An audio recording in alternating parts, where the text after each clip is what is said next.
Assalamualaikum warahmatullahi wabarakatuh. Sampurasun.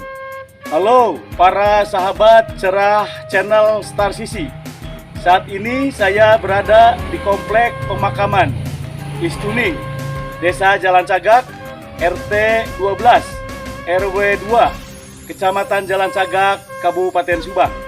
Alhamdulillah saya bisa berziarah pada almarhumah Dipa terkenal, Maestro Sinden ternama tercinta, Ibu Hajah Titim Fatimah. Saat ini nampak di depan kita makam beliau diapit oleh dua orang tercinta, yaitu Bapak Haji Damri Sumarta dan Ibu Hajah Amsuri. Selanjutnya, marilah kita sama-sama simak, kita sama-sama saksikan tayangan persembahan dari Cerah Channel Star Sisi, yaitu jejak langkah sang maestro terkenal Dipa Sinden asal Subang, Ibu Hajah Titim Fatimah. Selamat menyaksikan. Menelusuri jejak langkah sang Dipa asal Subang, Maestro Sinden Titim Fatimah.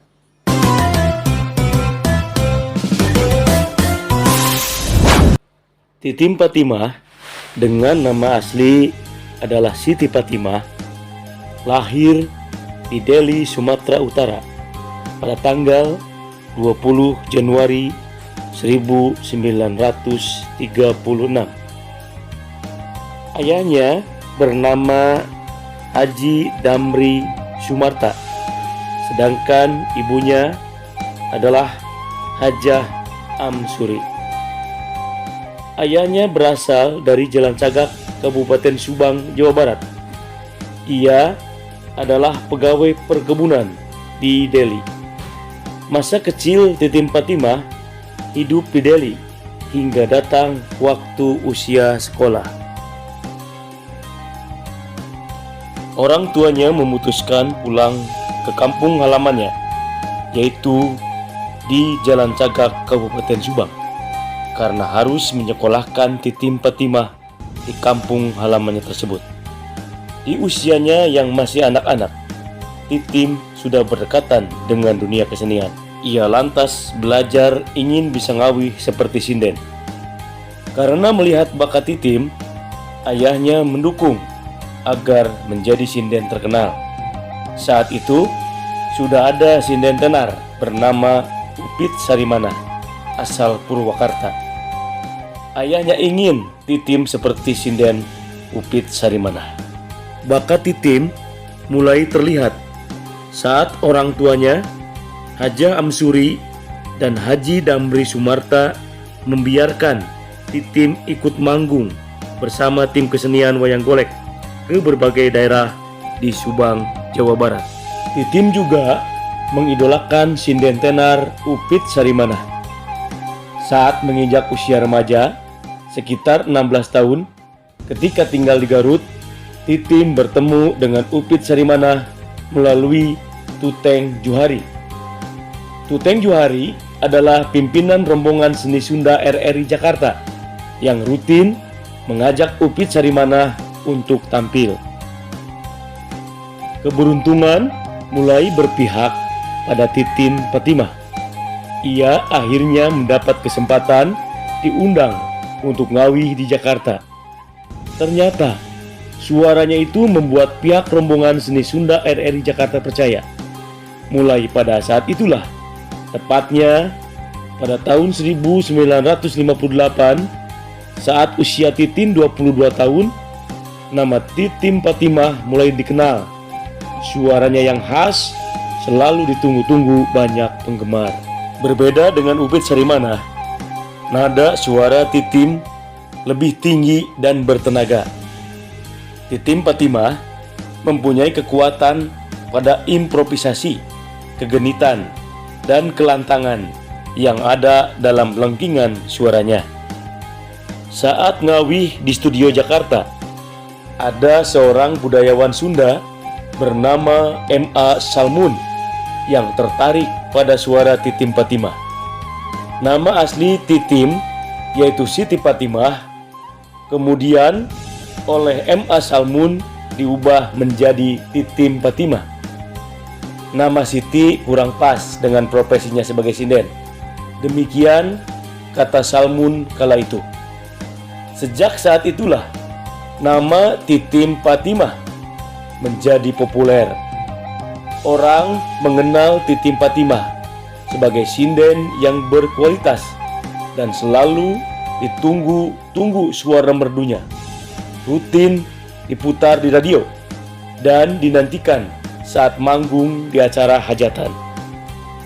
Saat sudah bergabung dengan grup seni Sunda RRI itu, ketenaran Titim terdengar Presiden Soekarno. Akhirnya mendapat kesempatan istimewa diundang di Istana Negara kala itu. Titim Fatimah semakin populer dan terkenal di masyarakat, bukan saja di tataran Pasundan Jawa Barat, tetapi juga di seantero Nusantara sebagai maestro sinden yang kehadirannya selalu ditunggu oleh ribuan penggemarnya dimanapun ia manggung. Konon, ketika beliau baru turun dari mobil saja, para penggemarnya sudah mengerubunginya. Ini seringkali membuat para petugas keamanan kewalahan menjaga sang primadona saat itu. Ketika Titim Fatimah mulai membawakan sebuah tembang, semua penonton yang asalnya ribut dengan suaranya yang tidak beraturan mendadak sunyi senyap, seakan terhipnotis menyimak suara merdu Titim Fatimah. Dan biasanya selalu diakhiri dengan riuh tepuk tangan penonton. Begitu menjadi primadonanya Titim Fatimah saat itu. Bahkan para penggemarnya berani memberikan saweran, bukan hanya uang, tetapi juga ternak berupa sapi, kerbau, dan ada juga yang berani memberikan mobil hingga rumah miliknya demi Titim Fatimah. Ada satu kisah menarik. Ketika Titim Fatimah manggung, panggungnya hendak roboh. Saking penggemarnya ingin tetap Titim manggung, panggung itu ditahan agar tidak roboh. Panggung itu ditahan oleh para penonton agar tetap berdiri sampai selesai acara. Saat teknologi film mulai berkembang, Titim Fatimah pernah membawakan lagu karawitan dan kulu-kulu dalam film Si Kembar yang dirilis pada tahun 1961. Selain itu, Titim Fatimah dikenal sebagai sinden yang mempelopori posisi tempat duduknya di depan saat pentas di panggung. Karena biasanya kala itu seorang sinden hanya di belakang bersama Nayaga dan dalang wayang golek, sehingga nyaris tidak terlihat, hanya terdengar suaranya saja. Namun Titim Fatimah berani berbeda untuk tampil di depan. Juga tidak ada segmentasi khusus dari Titim Fatimah beserta rombongannya untuk manggung. Semua kalangan masyarakat dapat menontonnya. Tidak dibeda-bedakan antara penonton yang satu dengan penonton yang lainnya.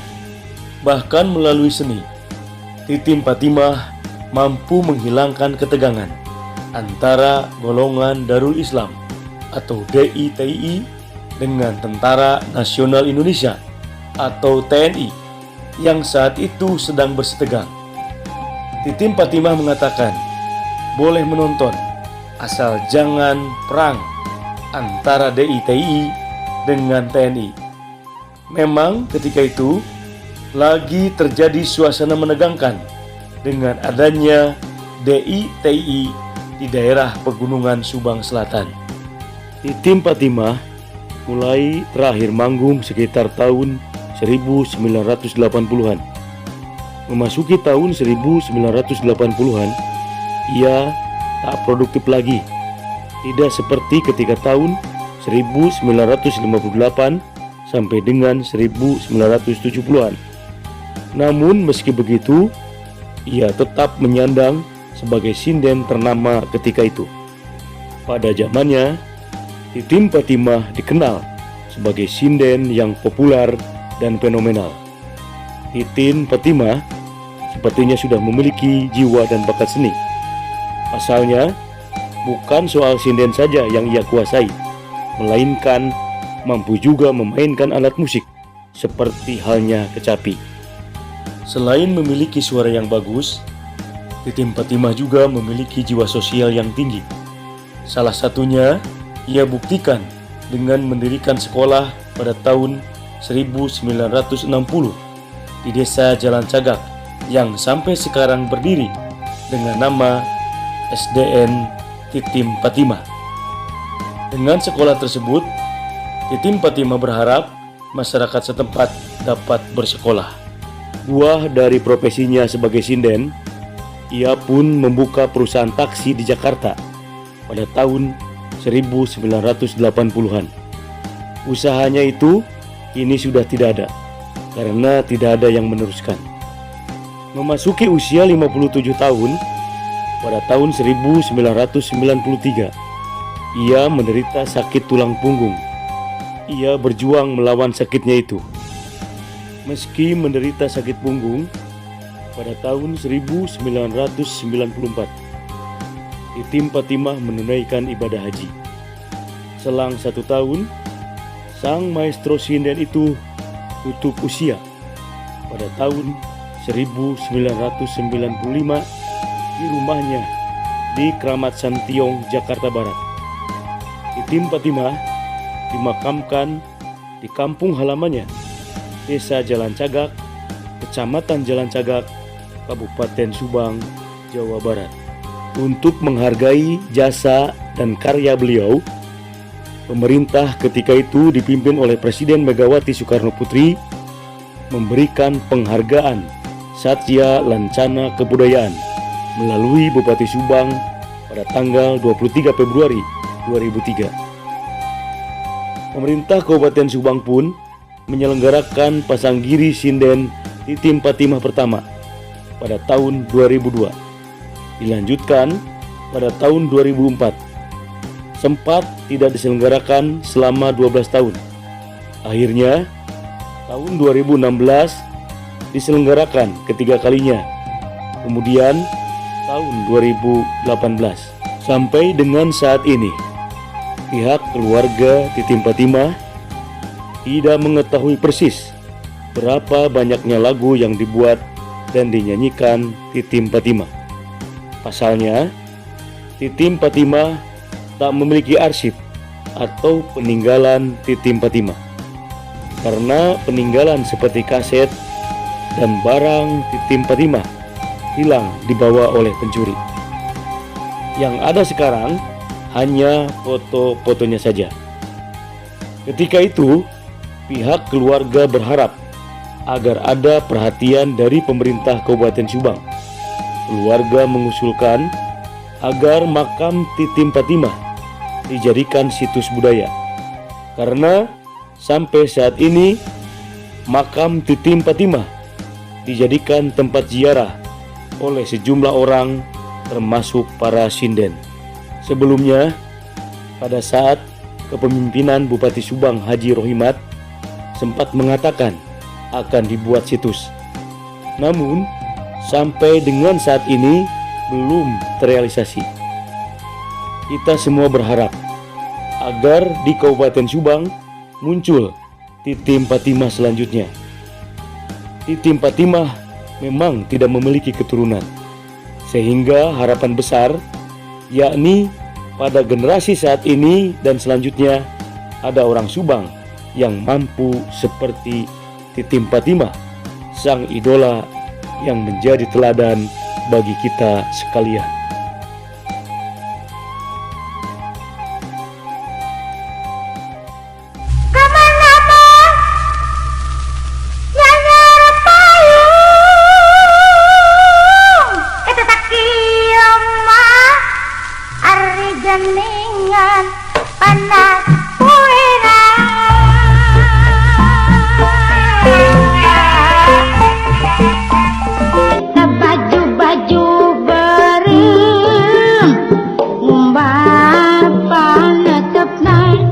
Kami lempang sareng abdi renengannya Kang. Angkat nama geningan mah lir macan, macan, macan denang